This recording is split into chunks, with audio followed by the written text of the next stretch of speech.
नमस्कार, मी ओमकार. सगळी गाणी वाजणार या चॅनलचा होस्ट. या चॅनलवर आपण रोस्ट व्हिडिओ बनवतो, पण हा व्हिडिओ बाकीच्या व्हिडिओंपेक्षा जरा जास्तच वेगळा आहे. कारण या व्हिडिओमध्ये मी अशा गोष्टींबद्दल बोलणार आहे ज्या गोष्टी आता सध्या सोशल मीडियावर चालू आहेत. त्यामुळे माझी एक इच्छा आहे की समाजातल्या प्रत्येक व्यक्तीजवळ, जी व्यक्ती मोबाईल वापरते, सोशल मीडिया वापरते, सोशल मीडियावर ॲक्टिव्ह आहे, त्यांच्यापर्यंत हा व्हिडिओ पोहोचला पाहिजे. कारण हे खूप गरजेचं आहे पोहोचणं. म्हणूनसाठी मी हा व्हिडिओ बनवतोय आणि हा व्हिडिओ रोस्टिंग सारखा नाही. त्यामुळे तुम्ही नक्की शेवटपर्यंत बघा, कारण खूप महत्त्वाचं बोलायचं आहे मला याच्यात. आता सध्या महाराष्ट्रात सगळ्यात जास्त मोबाईल यूज करणारे, सोशल मीडिया यूज करणारी लोक कोण असतील तर ती आहे तरुण पिढी आणि जास्तीत जास्त टीनेजर. तर त्यांच्यासाठी पण हा व्हिडिओ आहे आणि त्याचसोबत त्यांच्या पालकांपर्यंत पण हा व्हिडिओ गेला पाहिजे, आईबापांपर्यंत पण हा व्हिडिओ गेला पाहिजे. त्यामुळे शेअर करा, जबरदस्त शेअर करा. तुम्हाला सांगतो मी सोशल मीडियावर सध्या काय चाललंय. इकडे बघा, तुम्हाला स्क्रीनशॉट दिसत असतील स्क्रीनवर. एडिटिंग करताना मी टाकून देईन. पब्लिक, तुम्हाला व्हिडिओ कोणाचे आवडतात? समजने वालों को इशारा ही काफी है. हेचा पण व्हिडिओ लॉन्च झालाय, बघितलं का? हिचा व्हिडिओ बघितलं का? कोणत्या रील स्टारचे व्हिडिओ आवडतात? ऋतू, भूमी, तनू, माऊ. लय कडक आहे, हिचा व्हिडिओ बघितला का कोणी? एवढंच नाही, ह्या रील पोस्ट करण्यापर्यंत ठीक आहे, पण ह्या रील पोस्ट केल्यानंतर ह्याच्या कमेंट सेक्शन मध्ये कधी 100-200 व्हायरल गेल्यावर 1000-1200 लोक कमेंट सेक्शन मध्ये लिंक मागत असते की आम्हाला पण व्हिडिओ बघायचा, दाखव की आम्हाला पण व्हिडिओ बघायचा आहे, लिंक सेंड कर. लिंक कुठे आहे? व्हिडिओ कुठे आहे? आतापर्यंत या चॅनलवर मी भरपूर जणांना रोस्ट केले. जवळपास सगळ्या रील स्टारला, इन्फ्लुएन्सरला मी इथं कॉल आउट केले. कारण काय असते त्या गोष्टी, रील्ससाठी केलं असेल किंवा दुसऱ्या अजून काय कारण असतील त्यासाठी केलं असेल, कॉन्टेंटसाठी केलं असेल. पण बघा, आतापर्यंत मी प्राऊडली सांगू शकतो की मी कोणासाठी अपशब्द वापरले नव्हते ना, कोणाला बिलो द बेल्ट जोक केलते कोणासाठी. मला मान्य आहे की रील स्टार लोकांचे व्हिडिओ व्हायरल होतात. 2-3 वर्षापूर्वी व्हिडिओ व्हायरल व्हायचे, बऱ्याच लोकांचे तुम्ही बघितलेत पण, आणि त्यांनी पण त्या गोष्टी ॲग्री केलते की हा आमचेच व्हिडिओ होते. पण आता एक गोष्ट अशी आहे की अचानक सगळ्या रील स्टारचे किंवा सगळ्या इन्फ्लुएन्सरचे आणि मोस्टली पोरींचे आणि कपलचे व्हिडिओ अचानक व्हायरल कसे व्हायला लागलेत? एवढे मूर्ख लोक आहेत का ते?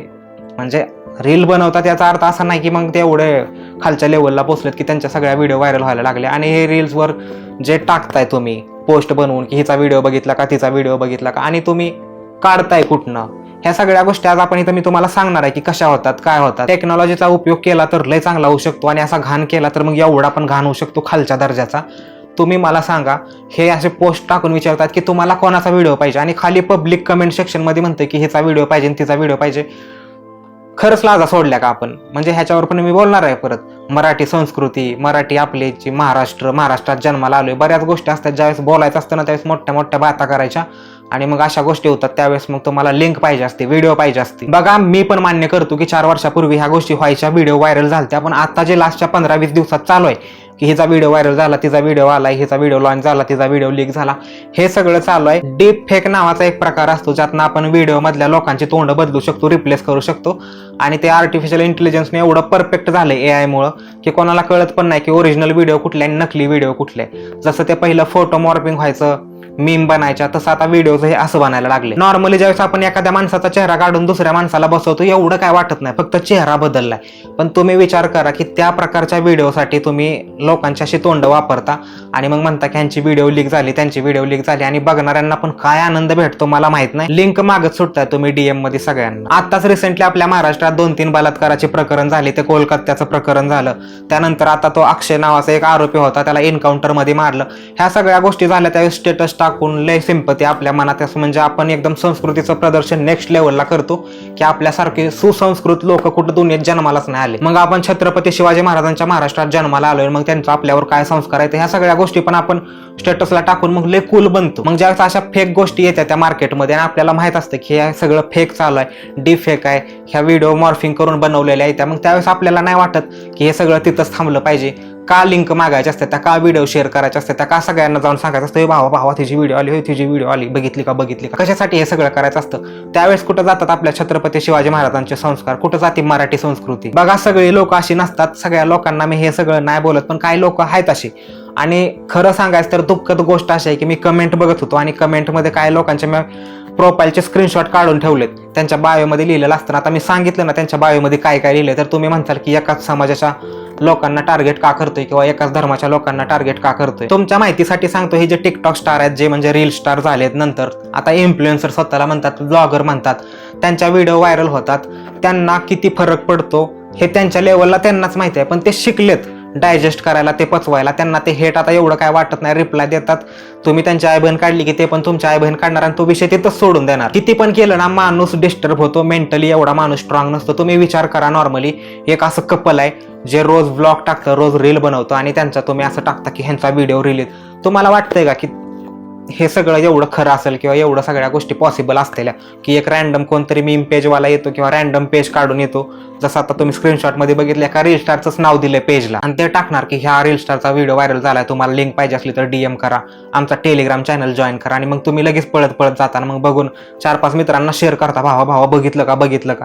हे बघून तुम्हाला लय मजा येत असेल, पण ते समोरचा माणूस किती डिस्टर्ब होत असला तर त्यांनी शिकलं ते डायजेस्ट करायला. त्यांचे ते म्हणतात ना, जाड चमडी झाली असं काहीतरी म्हणतात.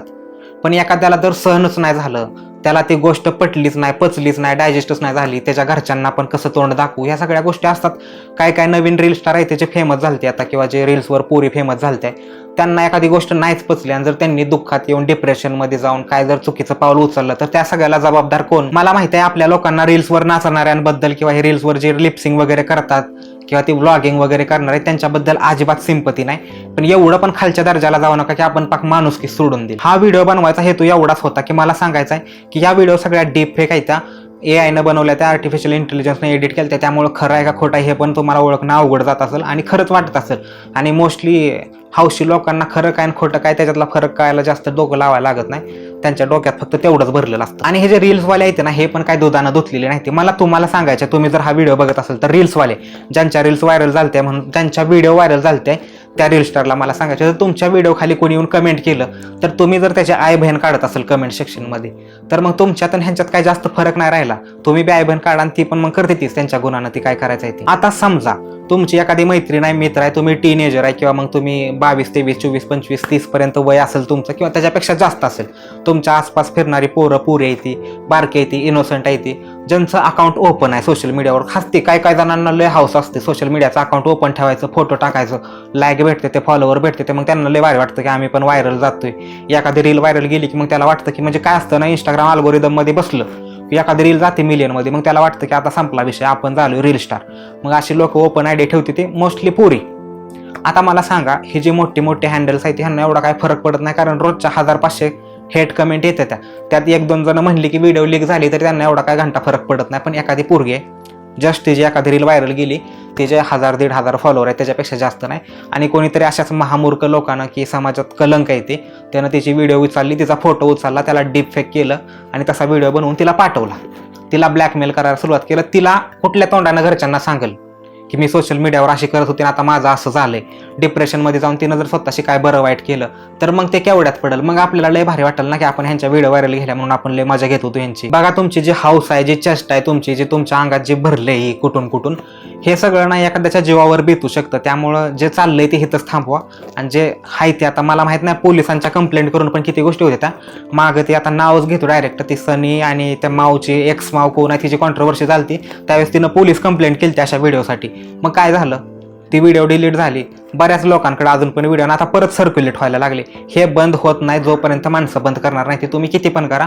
आणि पोलिसांनी एन्काउंटर जरी केला, आता मागचंच एक प्रकरण आहे आपलं, तो जे आरोपी होता बदलापूर का काय त्या प्रकरणातला, त्याचा एन्काउंटर केला पोलिसांनी, तर त्याला डिफेंड करायला अख्खी लेफ्ट लॉबी उभी राहिली की त्यांना फरक नाही पडत की कशासाठी एन्काउंटर झाला. त्यामुळे सिस्टीमकडून न्याय भेटेल ह्याच्या अपेक्षा नाही, आपण सुधारलं पाहिजे आणि आपणच ह्या गोष्टी थांबवल्या पाहिजेत. आता बनवणाऱ्यांच्या हाताला आणि त्यांच्या मेंदूला आपण थांबवू शकत नाही, पण जे बघणारे येते किंवा मग जे बघून मजा घेते, ते जे व्हायरल करते, ते एकमेकांना शेअर करते, ते त्यांना सांगू इच्छितो आणि त्यांनी समजून घ्या, प्लीज नका शेअर करू.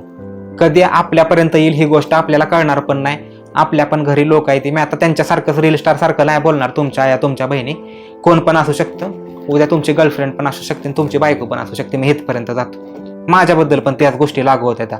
त्यामुळे हे शेअर करायचं बंद करा, कारण हे सगळं फेक आहे, AI न बनवलेलं आहे, ह्यात ओरिजिनल काय सुद्धा नाही. मी तुम्हाला सावध करायचं काम केलं की एक तर बघू नका, आणि बघायचं असेल तर ऑथेंटिक गोष्टी आहेत त्या भेटतात त्या सोशल मीडियावर. मी असं नाही म्हणत, बऱ्याच वेबसाईट आहेत त्या, जाऊन बघा तिकडं. पण असं एखाद्याचं नाव नका खराब करून एखाद्याची तोंड दुसऱ्याच्या ह्याला लावून करण्यात काय अर्थ नाही. तुम्हाला खरंच सांगतो, आपण मराठी संस्कृतीचं एवढं मोठं गुणगान गातो, महाराष्ट्रात जन्माला आलो ह्याचं पण एवढं मोठं गुणगान गातो, आणि मला ते छत्रपती शिवाजी महाराजांचं सारखं मध्ये नाही घेऊ वाटत, कारण ही लोक डिझर्व नाही ती करत की त्यांचं नाव ह्यांच्या बरोबर जोडावं. पण त्यांचे तरी संस्कार कमीत कमी आपल्या आचरणात आणा. आणि प्लीज बायोमधनं त्या सगळ्या गोष्टी काढून टाका. जर तुम्हाला हे असले धंदे सोशल मीडियावर करायचे असतील तर लय वाईट इम्पॅक्ट पडतो, खरंच सांगतोय. मला खरंच लय राग येतो. मी सगळ्यांचे स्क्रीनशॉट इथं टाकले असते, पण मला ते करायचं नाही. नेक्स्ट टाइम पण मी करीन 100% स्क्रीनशॉट टाकून. मग प्रत्येकाची नावं पण येतील आणि मग कोणाचं ते बायोमध्ये लिहिलंय ते सगळं मी दाखवून. माझं फक्त तुम्हाला सावध करायचं काम होतं. तुम्ही झाला चल उद्या एखाद्यावर पोलीस केस पण होऊ शकते. जो बनवतोय तो मला माहित नाही किती महाभाग आहे, त्याला किती कळतं, पण जर तुझं लोकेशन ट्रेस वगैरे झालं तर मग परत तुझ्या पण अंगलोट येईल ती गोष्ट. टीनेजर्स, त्यांचे आईबाप आणि जे लोक मोबाईल वापरतात कंटिन्यू, ज्यांच्या हातात मोबाईल असतो आणि जे सोशल मीडियावर जास्त ऍक्टिव्ह असतात, अशा लोकांपर्यंत हा व्हिडिओ पोहोचवा की जेणेकरून ह्या गोष्टी इथंच थांबल्या पाहिजेत. असला व्हिडिओ मी कधी या चॅनलवर बनवला नव्हता आणि याच्यानंतर पण मी कधी बनवला नाही. खरं तर मी पाठीमागे जेवढे बलात्काराचे प्रकरण झाले त्यावेळेस एवढा कॉन्टेंट म्हणून पण लोक बनवत होते की त्यांची स्टोरी, ते कोलकात्याचं वगैरे कॉल आउट करायचं. मला माहित होतं गोष्टी कशा होत्या, त्या किती न्याय भेटतो किती न्याय भेटत नाही, पण त्या लेवलला गोष्टी पोहोचायच्या आधीच आपण थांबवू शकतो म्हणूनसाठी मी हा व्हिडिओ बनवतोय.